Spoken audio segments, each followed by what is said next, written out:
Bonjour, je m'appelle Sophie de Closet, je suis éditrice.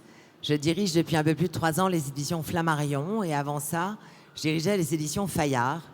Et j'aimerais commencer par vous raconter une histoire. Une histoire qui m'est arrivée il y a un peu plus de 6 ans. Je reçois un email, comme j'en reçois des dizaines par semaine. Je ne connais pas le type qui me l'envoie. Il est recommandé par personne.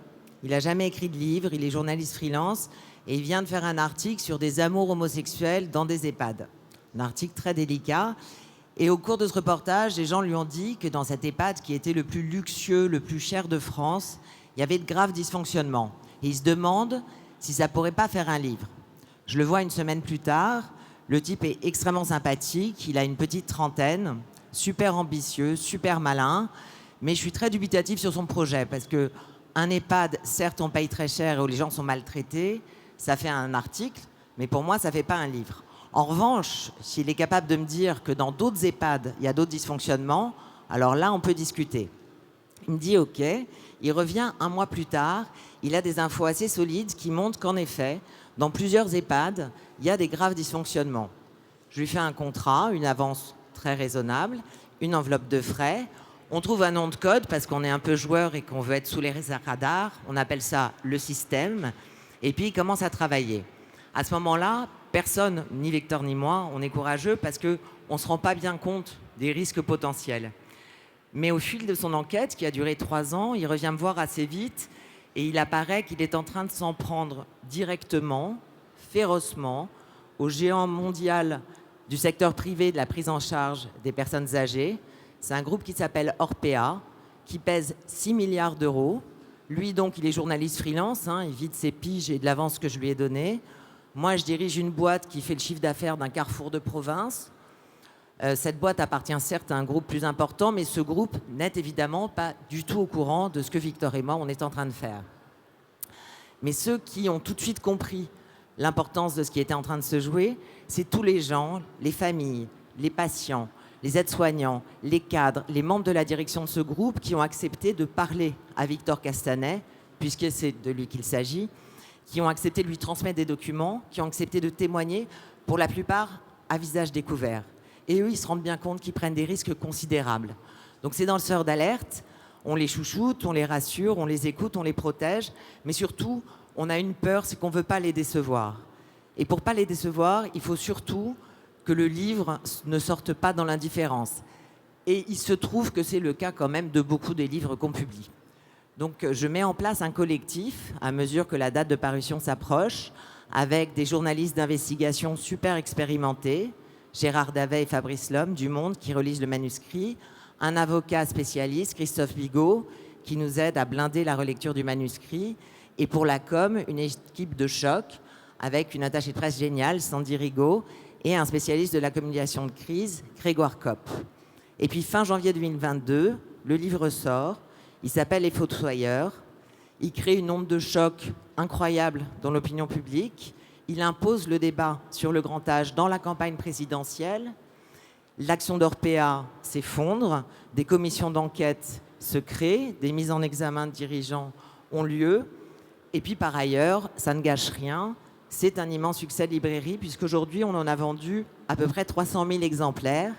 Et le travail exceptionnel de Victor reçoit 5 prix, dont le prestigieux prix Albert Londres. Quelques mois plus tard, je décide de quitter Fayard parce que j'ai des signaux qui m'indiquent que les conditions pour mener de telles aventures éditoriales n'y sont plus réunies. Et j'ai vachement de chance parce qu'Antoine Gallimard, qui dirige un groupe indépendant qui s'appelle Madrigal, me propose de prendre la tête de Flammarion. J'arrive chez Flammarion en juillet 2022 et, entre autres choses, je relance une collection qui s'appelle Flammarion Enquête. Donc, j'installe le collectif des Fossoyeurs, je l'ouvre à d'autres journalistes, d'autres éditeurs, et puis on décide de se mettre un cahier des charges un peu ambitieux pour les enquêtes qu'on va lancer. C'est 1 an d'enquête, toujours des documents exclusifs pour étayer ce qu'on publie, et puis au moins une centaine de témoins qui sont interrogés. Et on lance des enquêtes un peu tous azimuts, sur les crèches privées, la gestion du Covid, la mafia nigériane, les nouveaux tueurs à gages, LFI, tout ce qui nous semble intéressant. Ces livres, ça devient l'Empire, la Meute, les jugés l'assassin, les ogres. Et si je vous raconte tout ça, c'est parce que le courage, c'est pas toujours au risque comprend qu'il doit se mesurer, à mon sens. Parce que les risques qu'on prend en tant qu'éditeur, ils sont franchement assez mesurés. Qu'est-ce qui peut m'arriver? Un bad buzz, un échec cuisant et retentissant, être mis en examen, voire être condamné, ce qui est plus pénible, à la 17e chambre du tribunal de Paris, recevoir des lettres de menaces qui me visent ou qui visent mes enfants, ou avoir des gens très pénibles qui demandent ma tête. Tout ça n'est pas très agréable, c'est arrivé. Mais en revanche, ça n'a rien à voir avec le courage d'un Riss, d'un Amin Kessassi, de gens vraiment courageux, qui, eux, prennent des risques et qui acceptent de perdre physiquement leur vie parfois. Donc, si on mesure le courage comme ça, on n'est pas très courageux. Si on mesure le courage à l'aune de la peur qu'on doit surmonter, alors là, c'est différent.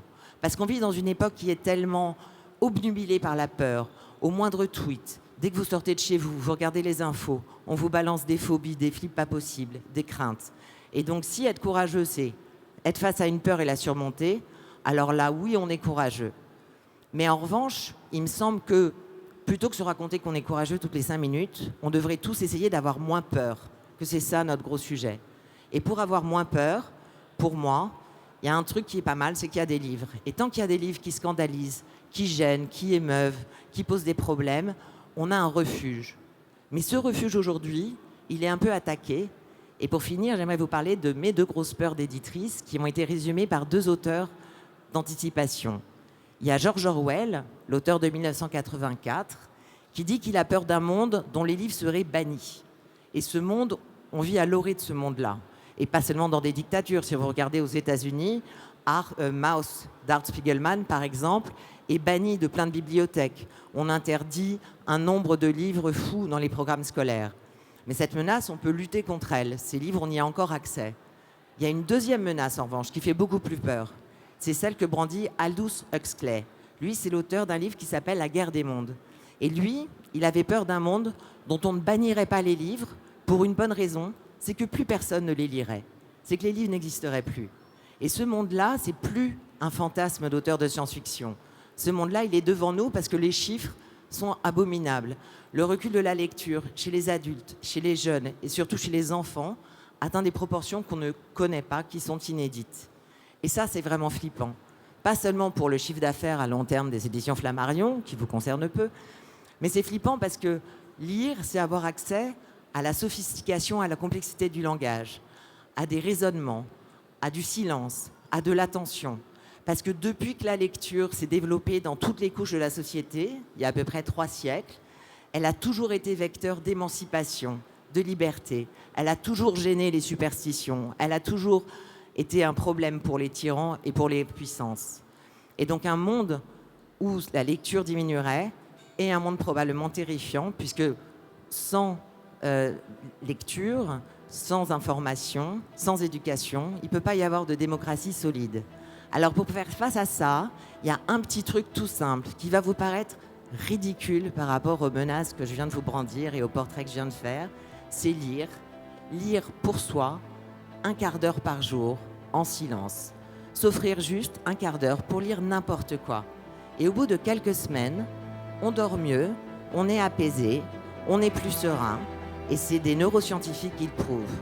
Donc si j'avais qu'une seule chose à vous dire aujourd'hui, c'est soyez courageux, commencez juste par ouvrir un livre. Merci.